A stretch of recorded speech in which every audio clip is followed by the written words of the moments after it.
All India बार examination 22। AIB एक ऐसा exam है कि अगर आप वकालत के फील्ड में खुद को क्या करना चाहते हैं, एंट्री करवाना चाहते हैं, तो ये बहुत ज़रूरी है कि आपको एआईबी एग्ज़ाम क्रैक करना ही होगा। नो डाउट 2 साल की अंडरटेकिंग का एक प्रोविज़न हमारे पास में होता है कि आप जो है एग्ज़ाम 2 साल के अंदर कभी भी क्रैक है जो कर सकते हैं, बट आपको क्रैक तो करना ही होगा। मैं आपको जानकारी देना चाहता हूँ कि एआईबी 21 आप में से जिस किसी कैंडिडेट ने अपियर किया था और अगर उनका स्कोर 40 या 45 नहीं आया है, 45 जनरल के लिए और रिजर्व कैटेगरी के लिए 40, तो भी आपका क्राइटेरिया पास होने लायक हो सकता है। अगर आप इसमें फॉल करते हैं तो आपको ऑफिशियल न्यूज़ यहाँ पर मैं देना चाहता हूँ, और वो ये है कि वैसे तो क्राइटेरिया पासिंग मार्क्स कितना है 45 और रिजर्व के लिए 40, लेकिन इस बार बकायदा पेपर के अंदर जो मार्किंग है उसको मॉडरेट किया गया। 3 नंबर का मॉडरेशन है जो हुआ है। कैसे, आप ये पैराग्राफ पढ़िए। The result was directed to be calculated on the basis of 100 marks.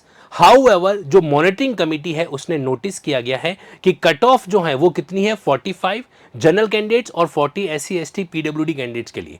However after the perusal of question paper and result summary, committee ने ये डिसाइड किया गया है कि रिजल्ट को मॉडरेट है जो किया जाएगा और reduce the qualifying marks bye 3।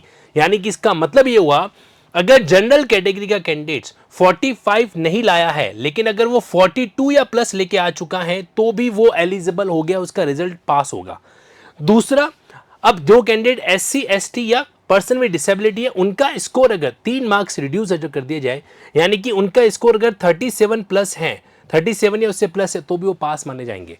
तो अगर आपका रिजल्ट किसी कारणवश फेल शो हो रहा है लेकिन आपका स्कोर अगर इनके बीच में आता है तो आपको डेफिनेटली क्या करना चाहिए, तुरंत एआईबी की ऑफिशियल ईमेल आईडी पे मेल है जो करना चाहिए।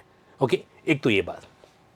दूसरी चीज ये कि जो कैंडिडेट्स ये मार्क्स भी क्वालिफाई नहीं कर पाए, यानी कि उनका 37 और 42 से भी कम अगर आ रखा है, तो उन कैंडिडेट्स को मैं कहना चाहता हूं कि देखो, एआईबी को मजाक में लेने से तो काम चलेगा नहीं।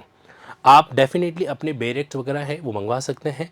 जैसे मैंने आपके लिए linkinglaws.com पे एआईबी का एक कंप्लीट सेट जो है अफोर्डेबल प्राइसिंग पे अवेलेबल करवा रखा है, तो वो सारे बेरेक्ट आप मंगा दीजिए। और आपका एग्ज़ाम का डेट भी, टेंटेटिव डेट भी आ चुका है। देखिए, एआईबी 22 को लेकर जो टेंटेटिव डेट है वो क्या है, देखिए ये इन्होंने सारा डेटा दिया। एआईबी 21 का कंप्लीट डेटा हमारे पास में अवेलेबल है और वो है कि तकरीबन तकरीबन 2.25 लाख कैंडिडेट अपीयर हुए थे और उन 2.25 लाख में से तकरीबन तकरीबन कितने 65% का जो है पासिंग रेशियो है जो इसमें रहा था। यानी कि आप ये नहीं कह सकते जो एग्जाम के अंदर बैठा वो पास हो गया।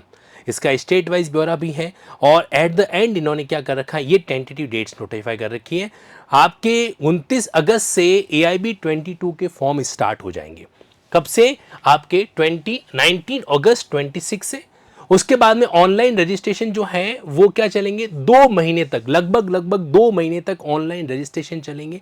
अगस्त से सितंबर, सितंबर से अक्टूबर। और उसके बाद में अगर आपने फॉर्म में कुछ गड़बड़ी करी है तो उसका आप करेक्शन कर पाएंगे। फिर एडमिट कार्ड लगभग आपके 14 नवंबर तक अवेलेबल हो जाएंगे और जो टेंटेटिव डेट है वो है 29 नवंबर। यानी कि अभी आपके जुलाई मंथ ऑलमोस्ट खत्म हो रहा है, तो आपके सितंबर हो गया, अक्टूबर हो गया और नवंबर के एंड में आपका एग्ज़ाम भी कंडक्ट हो जाएगा।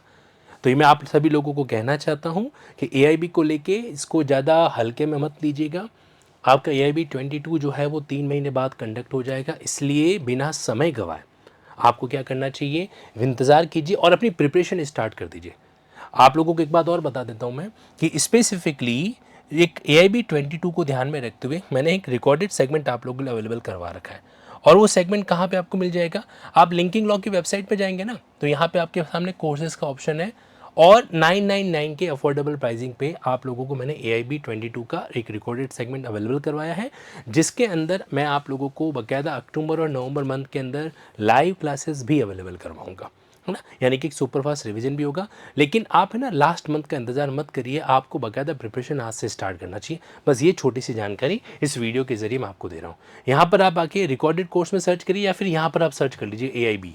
तो जैसे ही आप सर्च करेंगे एआईबी तो आपके सामने ये सेगमेंट है जो आ जाएगा, एआईबी 22 रिकॉर्डेड सेगमेंट। ओके, इसमें आपके एआईबी 21 के जो मॉक टेस्ट हुए थे वो भी इंक्लूडेड है और एआईबी 22 के आने वाले टाइम के अंदर जो मॉक टेस्ट होंगे, जो लाइव क्लासेस होगी, वो सारा का सारा इंक्लूड है जो होगा। ओके, डोंट मिस इट और एआईबी 22 को अपना टारगेट बना लो और उसको क्रैक जो कर दीजिए।